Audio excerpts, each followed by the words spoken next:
Opposing Nnamdi Kanu's freedom is medicine after death. Governor Soludo react to allegation. Yes, there was a time the governor of Anambra State, Governor Charles Soludo, was accused of,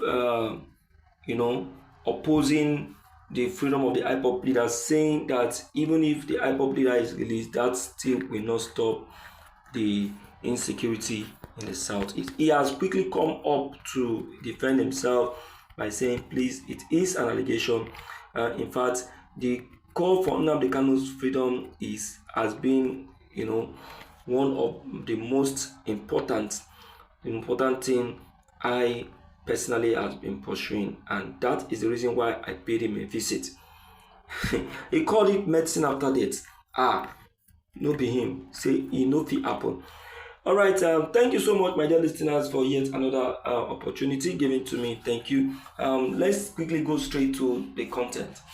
Now, Governor Charles Soludo has reacted to the allegation that he is against the release of the IPOP Supreme Leader Nnamdi Kanu. Anambra State Governor said he has been actively working towards Kanu's release from detention over terrorism charges. The governor accused his political opponent of being responsible for the allegation to tarnish his image. The Oka Anambra State Governor Charles Soludo of Anambra State has rubbished the allegation that he is against the release of the supreme leader of the indigenous people of Biafra, Nnamdi Kanu, in a detention at the Kuje Correctional Center in Abuja over terrorism charges against after he was repatriated to Nigeria from Kenya in June 2021 under controversial circumstances. Soludo said allegations that he had been reluctant towards the quest for Kanu's release is misinformation. The governor has accused his political opponent of being responsible for this, taking him away from his own people and from the people of the southeast. Contrary to this very false claim, Governor Soludo has been actively working towards Nnamdi Kanu's release, as he hoped that Nnamdi Kanu's release will help restore peace and stability in the southeast. I wonder too. I know Soludo will not be that inhuman. I know he will not be that cruel or wicked. You understand? I know.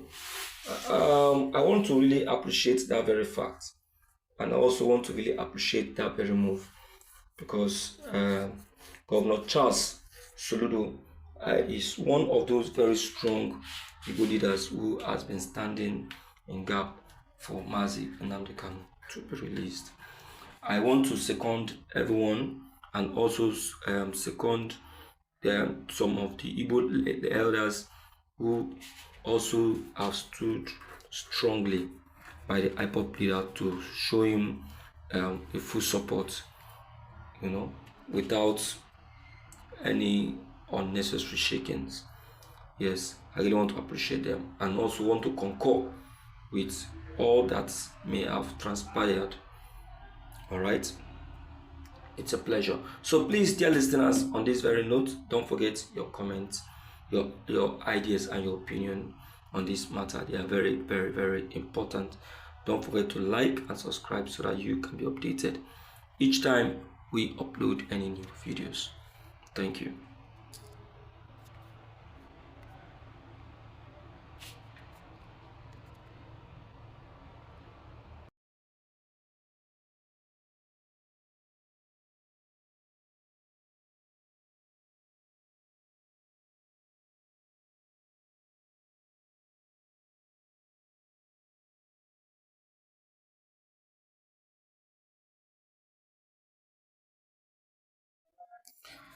Nnamdi Kanu has finally been adopted by the US Army as Tinubu mount pressure for his immediate release. No, make him no mount pressure, make him still remain there, make him stay, make him no mount pressure.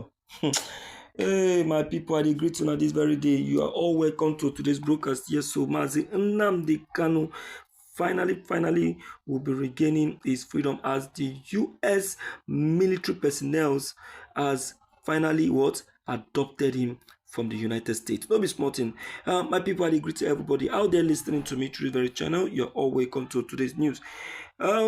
It has finally been revealed of the U.S. military personnel action as Nnamdi Kanus has been adopted, calling for his immediate release as a notice was sent to Soludo.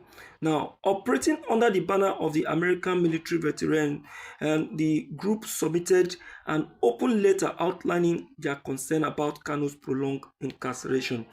This document has been endorsed by the President of the United States of America, Donald Trump.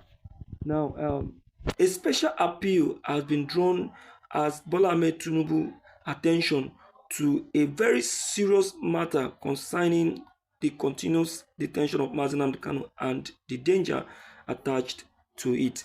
Now, the veteran group referenced a further High Court ruling which was delivered back then, where Nnamdi Kanus was declared free but not allowed to be released. Additionally, the military personnel pointed to the Supreme Court decision to release Nnamdi Kanus, but the country Nigeria declined the call as the rule of law was dismissed without any inaction. The Apex Court condemned this military assault on his residence in Abia State in 2017. That is the U.S. military. They are the one condemning the assault which was carried out in Nnamdi Kanus' residence back then in 2017, which forced Nnamdi Kanus to flee for his own safety. Now, it has been noted that labeling Nnamdi Kanus a fugitive and seeking his extradition was a complete deceptive maneuver. Aside from the fact that his home was invaded, now the military is saying that action of kidnapping and forcefully extraditing him to Nigeria is a complete disaster if they decide to take it up. Oh my God. You see, someone said it that the US government are just keeping calm because they know the length at which they can go and they know the crime which Nigerian government have committed, still keeping Nnamdi Kanus in prison. I think we are ignorant. That is what is happening. Now, furthermore, the letter referenced a landmark opinion which was issued by the United Nations Human Rights Council Working Group on Arbitrary Detention. Now, the UN body categorically stated that Kanus' arrest and detention were in violation of international human rights standards, instructing the Nigerian government to release him immediately and offer appropriate what? Compensation. International human rights. International human rights condemns it. Quite interesting. Anyway, let me quickly hear from you on this matter and then let us know what your opinion on this and what you think about it. Don't forget to like and subscribe to this very channel.